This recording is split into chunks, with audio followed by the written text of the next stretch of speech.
Alabama Annie, and welcome to part 23 of one of my books available on Kindle, The Starlight Tavern. It was hard to believe I had been in Starlight for 3 years, but I had.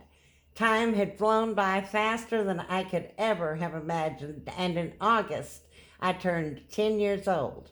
We had my party outside on the porch of the hotel, and Mr. Harry made homemade ice cream for the occasion, and all of my friends from school came. I got several really nice presents. The one I liked the best was an outdoor backpack that Miss Hattie and John had given me. I had spent the summer hiking along the river and through the woods with Lenny and several other friends, hauling my things around in an old drawstring bag that I'd found in the barn. But now I could proudly wear the backpack and have my hands free for a walking stick or other things.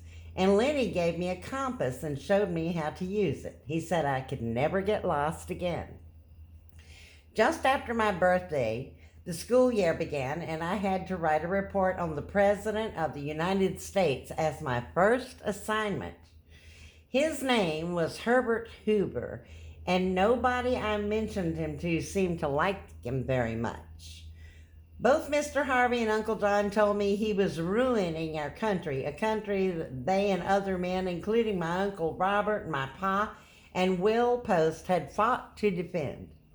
People said Hoover was responsible for what they called an economic downturn, or in plain English, that meant businesses closed and there were no jobs.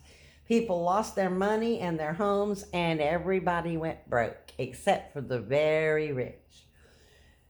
There were tent cities set up around the Capitol that they called Hoover Towns, where men waited in line all day long just to get a crust of bread and a bowl of thin soup. We didn't have a Hoover Town in Starlight, but Aunt Mary and everyone else said times were hard.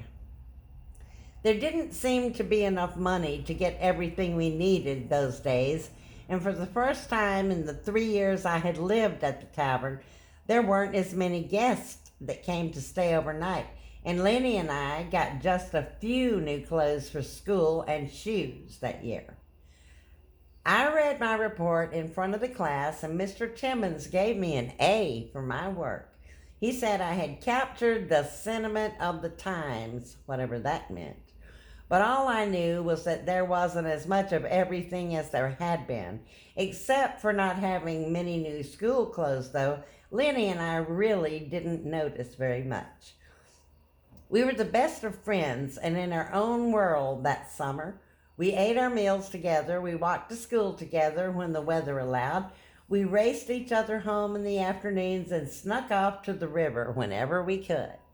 Lenny's father was still an absent-minded man, just as he had always been, practicing his law from the office, conducting funerals in the funeral parlor, or doing autopsies for the county and serving as constable as well. He was a busy man, always dressed in his wrinkled suits and mismatched socks. But when election time came around, he always seemed to win, serving yet another term. Lenny spent every Saturday and Sunday with his dad. On Saturday mornings, after his chores were done at the tavern, which included sweeping the porches, taking out the trash, mopping the halls and the bathrooms, and cleaning the hearth, he would race across the road to his father's and help him with his weekly chores as well. Then, in the afternoons, if Leonard was free, the two of them would go fishing or hiking together, but Lenny would always be back at the tavern in time for dinner. On Sundays, Leonard would join us for breakfast. Then Lenny would be dressed for church, and they'd go over to his house for a while. From there, he and his father would walk to church and then come back to have lunch with us. On Sunday afternoons, Lenny would accompany his dad on patrols sometimes around the area. One Sunday afternoon in the early fall, Lenny and his father were driving out toward the Georgia line and came upon a broken down old truck sitting on the side of a narrow road. The truck was smoking and steaming. Leonard stopped to check things out. Inside the truck was a mother with a tiny baby and 4 children in the back with all of their belongings. The man told Lenny they'd come all the way from Oklahoma and had barely made it up the mountain before the truck broke down. He said they just had a short way to go to his old family home. Leonard asked him which place he meant, and the man said it was the Jackson place. "You're Effie's nephew?" he asked, and Eustace Jackson said that he was. He asked how his aunt was doing. "Well, I haven't seen her in a while, but I've heard she's fine," Leonard said. So Leonard and Lenny told Eustace to wait there with his family. Leonard didn't know a thing about fixing cars, so he drove back to the tavern and got Mr. Harvey and Uncle John to follow him back in the truck, and he let me ride along. The men tinkered with the truck and got it running. Leonard, Lenny, and John followed the family up a long, rutted dirt road to the Jackson place. On the way, I asked who Miss Effie was, and Lenny told me that she was an old lady who lived in her cabin and had lived there since she and her husband Jim had married. I knew I'd heard that name before. Miss Hattie had spoken of her from time to time and had sometimes sent Uncle John with a cake or other food for her holidays. But I had yet to meet her. "Some people say she's a witch," Lenny whispered as Uncle John told him not to say that. He said she was a midwife and a doctor.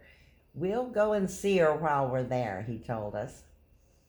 The old house was all run down and empty, but we all helped unload the few belongings and a bed from the back of the truck and got the family pretty much settled in. But we noticed they didn't have any food, and we couldn't leave those children with nothing. So Mr. Harvey went back to the tavern and told Hattie. Hattie sent him back to the Jacksons with half a chicken, some leftover biscuits, fresh eggs, milk, preserves, and canned green beans. Mr. Jackson thanked us, telling him he didn't have a penny to his name or he'd pay for what Harvey had done, but Harvey only shook his head. "When you grow your garden," Harvey said, "we could use some fresh tomatoes and peppers."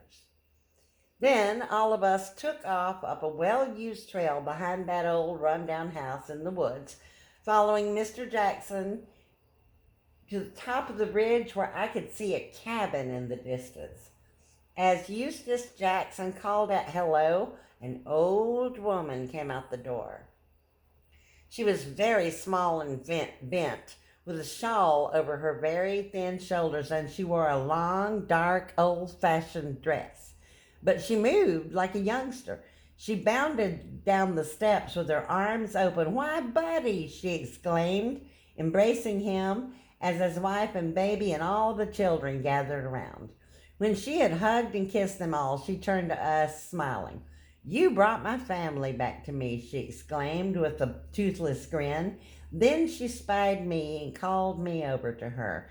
She raised my face to the light and looked at me closely. "This one sure looks a lot like her Aunt Mary, I'd say." She peered into my eyes and winked as she called my name. "It's Maggie, isn't it?" she asked. And I said it was. Hattie told me once about Miss Effie, adding to the long list of strange folks who lived in Starlight when the subject of babies had come up. She'd said Effie was a midwife and had birthed more babies than old Doc. That some folks said she was a witch and a fortune teller, but mainly she was just a woman who had a great knowledge that she'd learned from her mother and grandmother about the plants that grew on the mountain, which had many medicinal qualities, and she knew how to use them. I'd heard a story from some of the girls at school about her too. They said she had a husband named Jim, and that Jim was a handsome man who made moonshine in a still that he had way back behind their house near a spring, and that he would sell that moonshine to all the mine workers down in the little town of Battelle. That was the name of the mining town that had sat just north of Sequoia down in the valley. They'd said that one time he went down to sell them some of the moonshine, and 2 boys named Haskins had robbed him and beaten him. They'd left him for dead beside the railroad tracks, and when she'd found out what had happened, She told the sheriff to make sure the grave diggers dug 3 graves. They said she'd worked a spell and killed those boys who did the deed while they were locked in their jail cells. I'd heard other tales too about her telling people's fortunes, birthing babies, healing folks, and warding off evil. I knew she'd brought half the kids at school into this world, and I'd see her work firsthand later on. Just before dark, we all returned home again. Lenny told Miss Hattie all about our afternoon, and she said we'd done a good turn. She was happy to hear that Effie was doing well, too. After dinner, Lenny and I settled in for the night and talked about the Jackson family for a while longer. They're really poor, he said, poorer than us, and I had to agree. And then Hattie told us it was time for us to get our baths and get ready for bed. And when we were done with that, we decided we'd get out our clothes for the next day at school. I saw how full my closet was of clothes I never wore, and I decided we should give the Jacksons our extra things. So we boxed up several pairs of shoes, clothes, and even some books and toys we didn't read or play with. After seeing how poor they'd been, I realized we had much more than most folks those days, and I felt very grateful that night when we said our prayers and fell asleep.